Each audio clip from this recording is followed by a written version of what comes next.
Unforgiveness is holding a lot of us back from reaching new heights. Who is it that you need to forgive?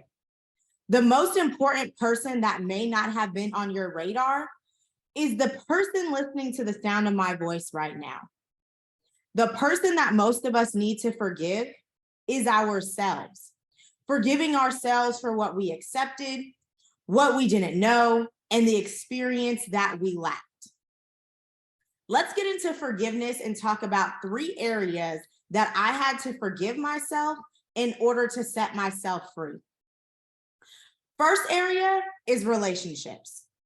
And this is on a platonic level and on a romantic level. And so when it came to my platonic friendships, what I realized is that a lot of the relationships that I had been in were not mutually beneficial. They were a lot of one-sided friendships. When I think back on some of the relationships that I had now, I realized that, some of these women didn't treat me the same as they did their other friends. Like, it was just very one-sided in many different ways. And sometimes I look back and I'm like, dang, like, why was I, friends with this person so long? Like, why did I overlook, so many of these apparent red flags? And I think for me personally, the number one reason that I stayed in a lot of friendships, a lot of relationships, is time. I had a lot of friendships where I had been friends with people since, some of them I had been friends with since elementary school, some middle school. I'm now 30. So that's like 20 plus years of friendships with individuals, right? And when you have that much time with people and, these individuals know like everything about you, there is a certain level of loyalty that you have. And in a few of my relationships, it was that time that really kept me in those friendships. But what I realized is time means absolutely nothing. And I learned that specifically when I moved to Atlanta. And when I moved to Atlanta, I did not know anybody. I didn't know anybody at all. And I literally had to, grow my network from scratch. And I met a young lady. Shout out to Bumble. Shout out to Bumble. Bumble has a Bumble BFF side. And so this is actually a gem that I drop to many people. Like, if you are looking to meet people in your city, if you're like new to a city or you're like visiting an area, and you just want to like connect with, other women or men who are in that city, Bumble BFF is like a great, great tool. So anyways, I was on Bumble BFF, and that is how I actually met one of my best friends. Shout out to Jamela. And I met her in Atlanta. And I kid you not, like, this girl was just such a friend to me from like day one, like instantly. We met at a brunch. We had like a group brunch. There was like, I don't know, 5 of us, but it really, me and her was just the ones who vibed out, right?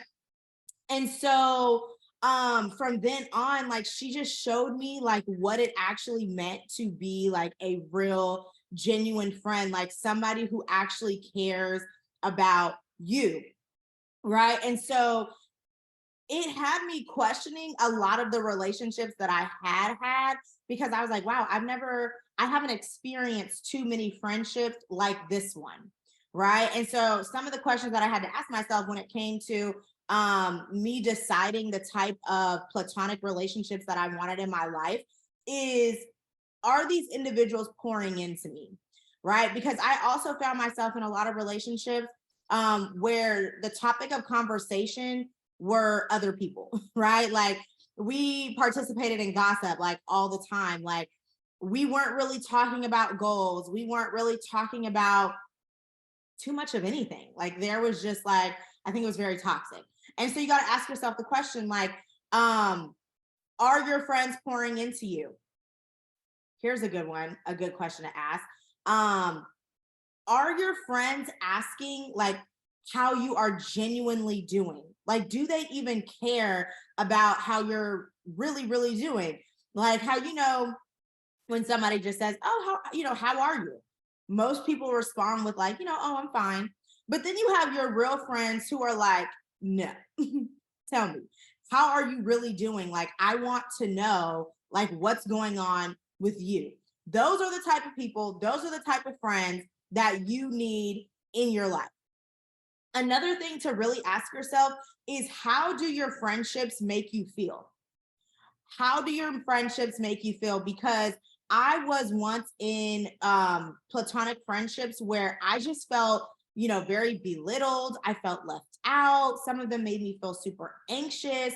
And you have to keep track of that.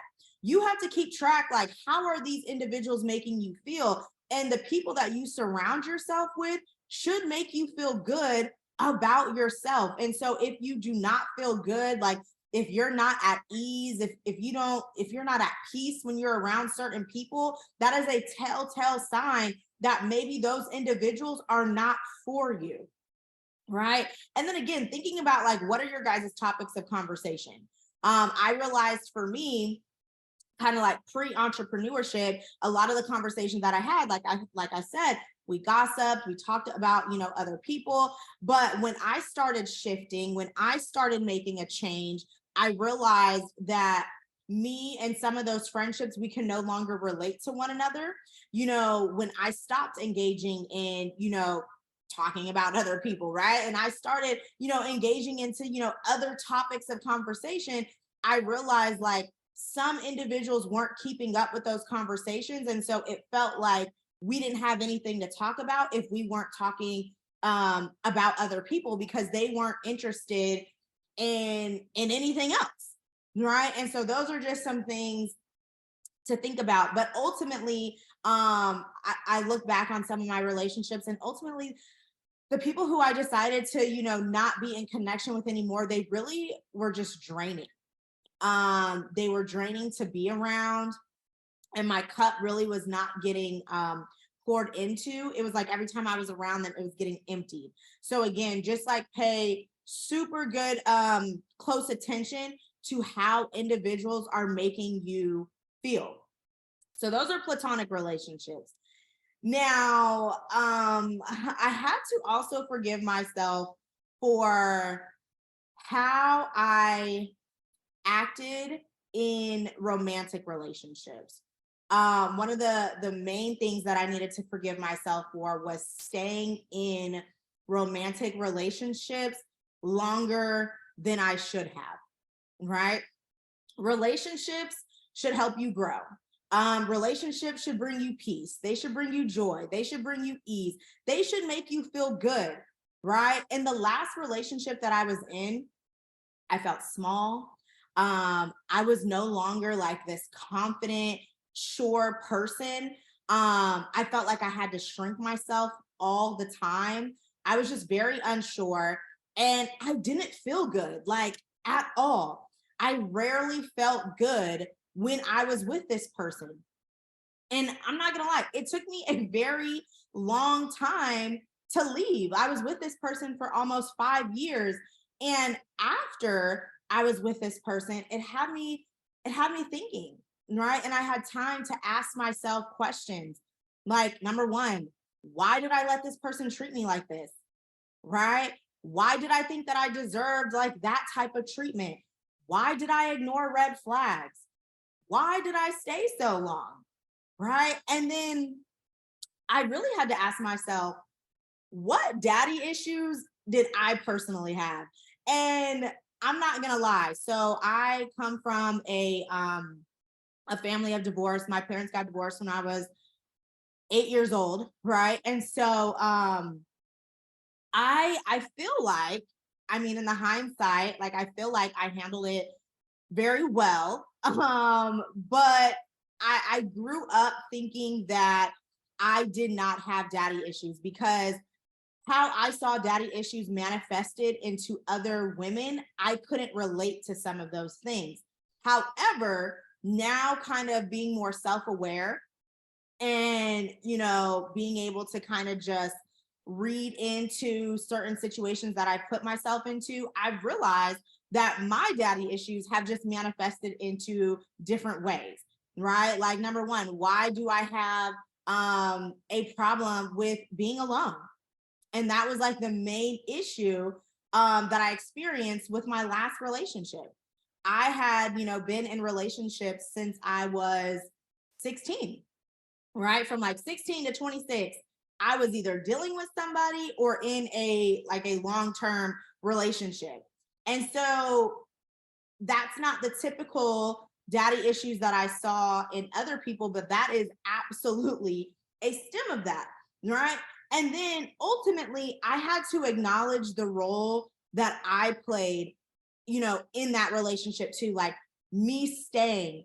And I think that that was one of the hardest things, because that's where the whole forgiveness thing comes about, right? Like really forgiving ourselves for allowing ourselves to be treated that way, right? Allowing me to, just overlook certain things. And so I had to sit with myself for a very long time. I went through a period of singleness, right? Like really just sitting and becoming more self-aware and just not so reliving the past, but really picking apart the role that I played, right?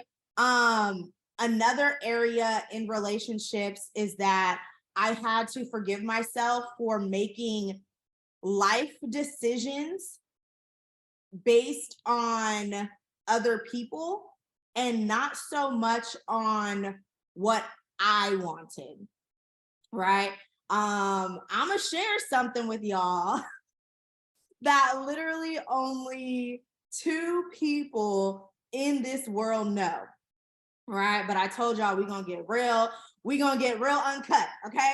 And so, because this is my testimony, this is my story, this is my truth, okay? And so after I graduated college in 2016, I moved to Atlanta, Georgia, from Sacramento, California. And many people ask me, why Atlanta? Like, how did you get to Atlanta? Like, what made you decide Atlanta? And what I typically tell people is, oh, like I always wanted to go to school in Atlanta. My dad lives in Atlanta. So like, that's why I decided Atlanta. But deep down, y'all, like that is really not the truth. Those things are true, but they were not the determining factor for me making my way to Atlanta. So I actually was in this situationship from the age of 21 to 24.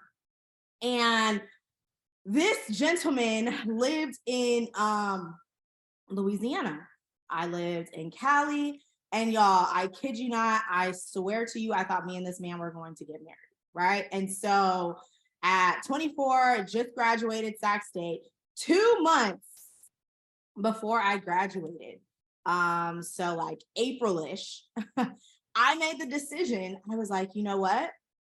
I think I'm going to move to Atlanta, because in my head, in my young little mind, I was like, you know what? A long distance relationship would be a lot easier from Atlanta to Louisiana versus California to Louisiana, right? So that was my thought process.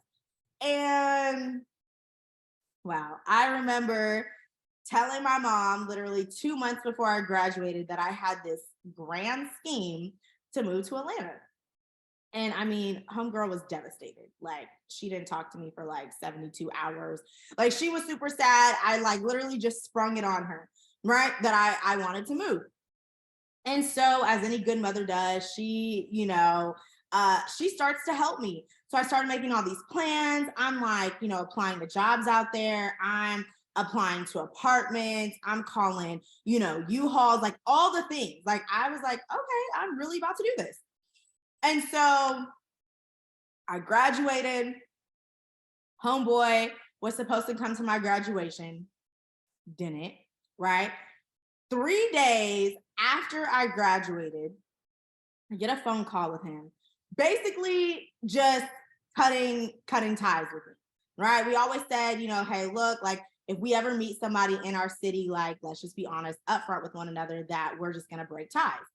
And so he kept his deal of the bargain and he said, hey, look, I met somebody in my city, whoop de whoop whoop, like I think this is really going somewhere. Cool, great, love that for him. However, I had just made like the biggest life decision ever to uproot everything that I ever known to go to Atlanta.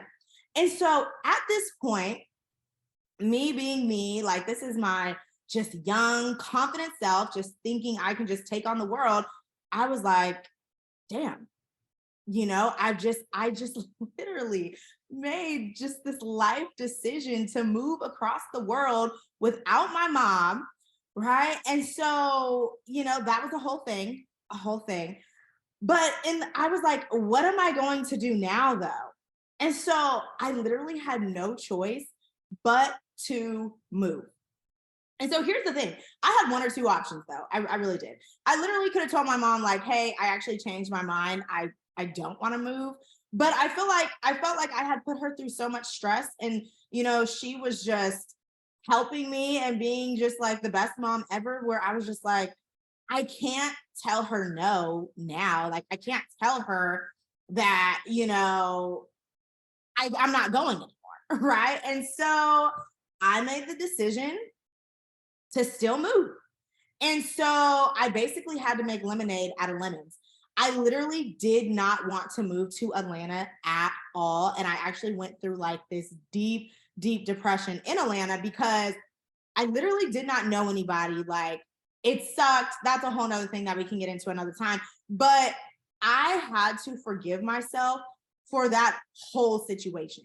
And here's the thing. I did in fact make lemonade. Like I eventually loved being in Atlanta. Atlanta led me to meeting some of the dopest people. It led me to, entrepreneurship. Like it led me closer to my purpose. Like Atlanta will forever have a piece of my heart, right? But how I got to Atlanta was based on somebody else. Like it wasn't even really based on like my actual desire of wanting to like be in this city. Right. So super thankful that it turned out for me what it did turn out for me. But I did have to forgive myself for once again making decisions based off of other people. Right. And so that was one aspect that I really had to forgive myself on. Now, another area that I had to forgive myself with is just having this lack of wisdom when it came to like career wise and entrepreneurship, right? I really had to forgive myself for putting all my eggs in one basket. So one thing that I'm always going to do is I'm always going to bet on myself, right?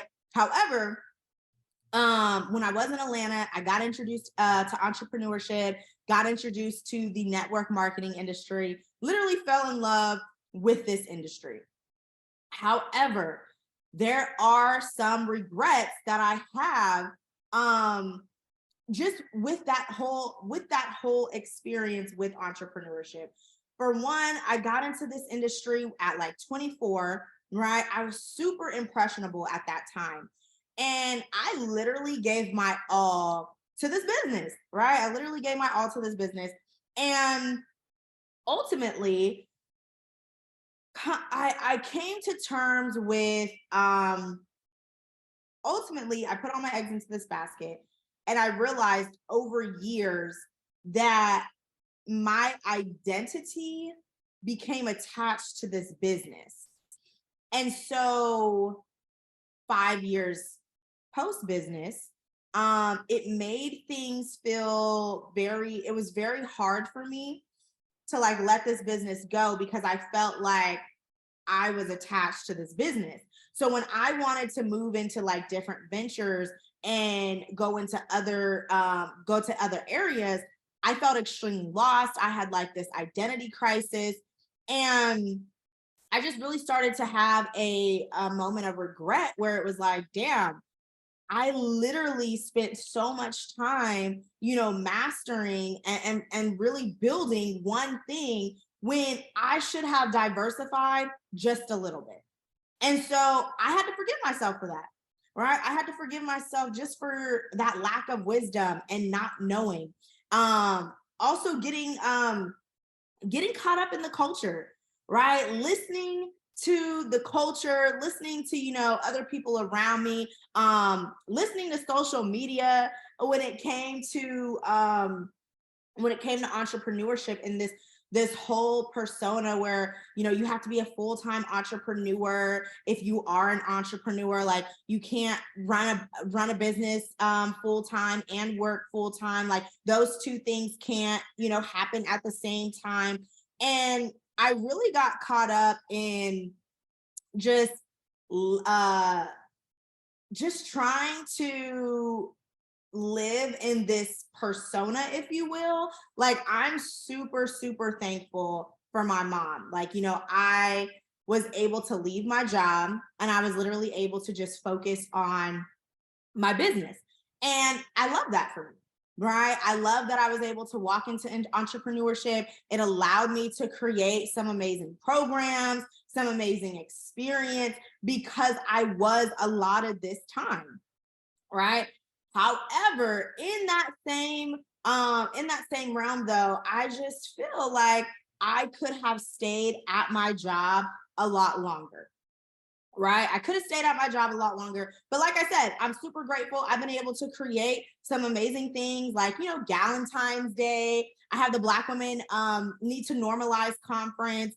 I have my brunch that's coming up in February, on February 12th, 2023. I will be hosting a brunch. Tickets actually go on sale on Black Friday.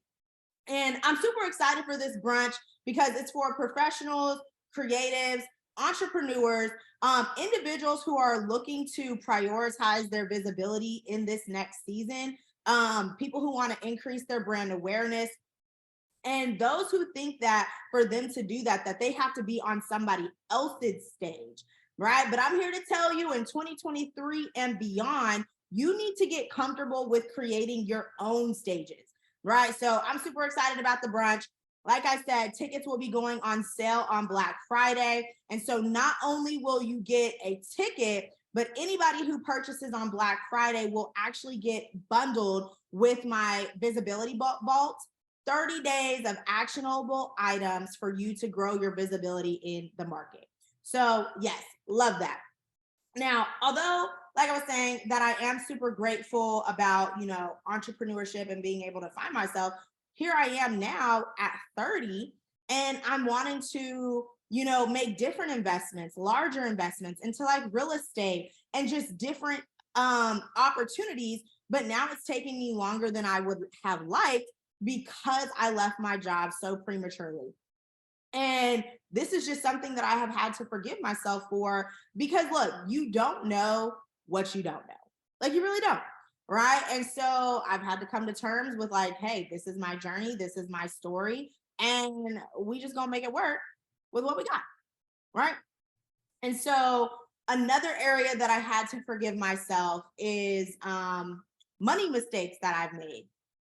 Really, for me over the last couple of years in the industry that I've been in, really seeing past um, lifestyle over legacy, right? Like this whole lifestyle marketing, this whole just lifestyle, like you trying to keep up with certain aspects that you see on social media, like me getting caught up into some of that, had to forgive myself for. I think it's super important that when it comes to the relationships that you're in, especially romantic relationships, it's so important that you're with somebody who is aligned, that you guys are aligned when it comes to like financial values, right? And so dating somebody who has like the same financial values as me now is super important because I realized being in a relationship with somebody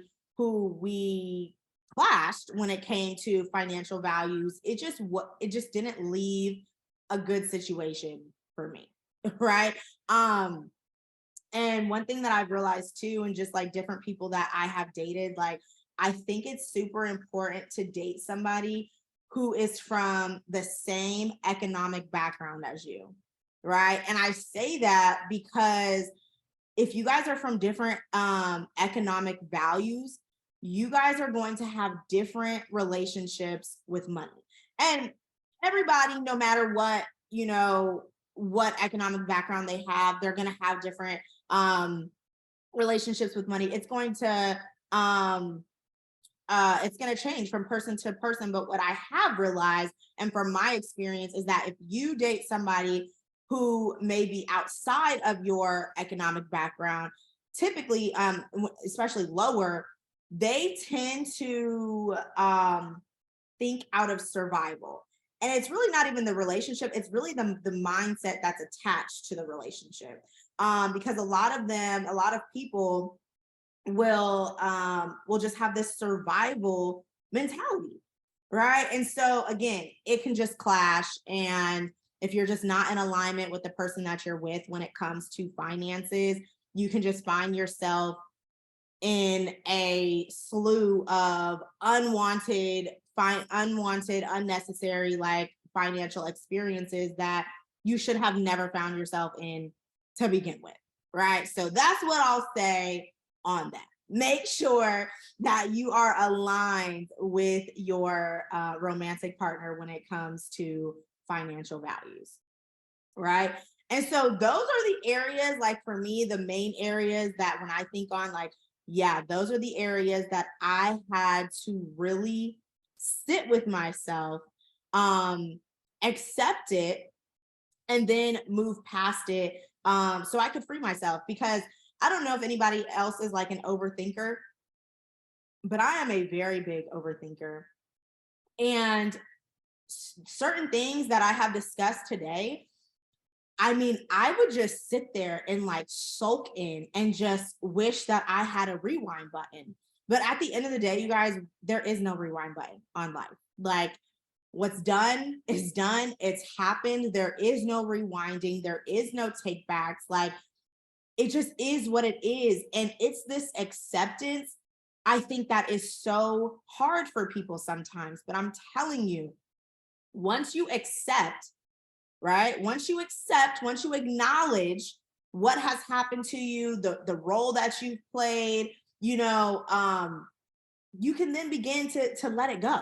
You then can think like, oh, okay, I don't have to keep reliving this past mistake over and over and over, right?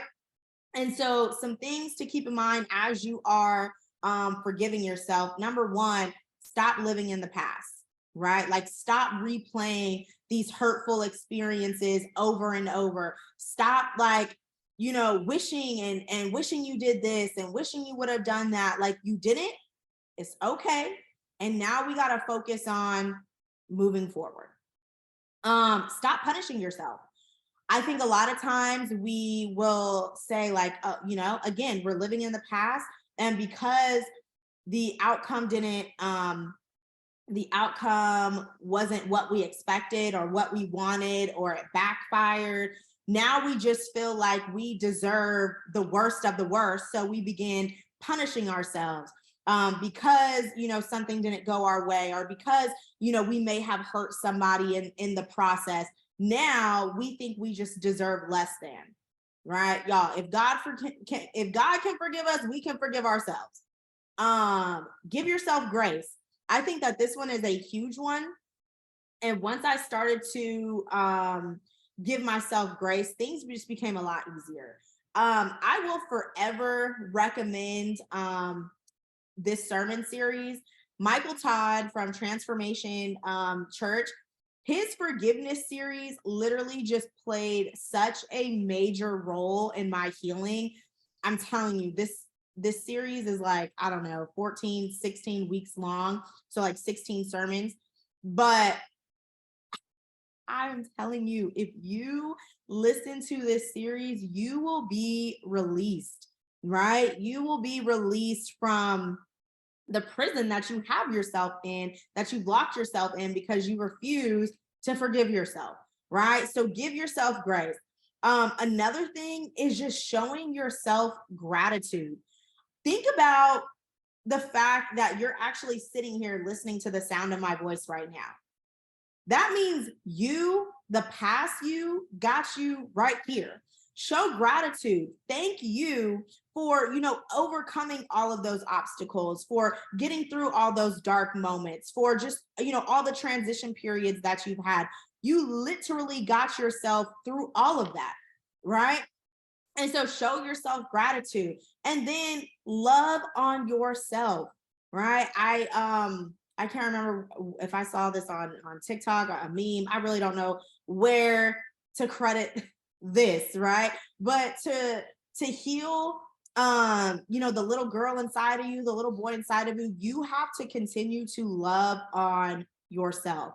You have to like reparent yourself. Like that's how you are really going to heal. And so love on you, right? Love on you, love on you.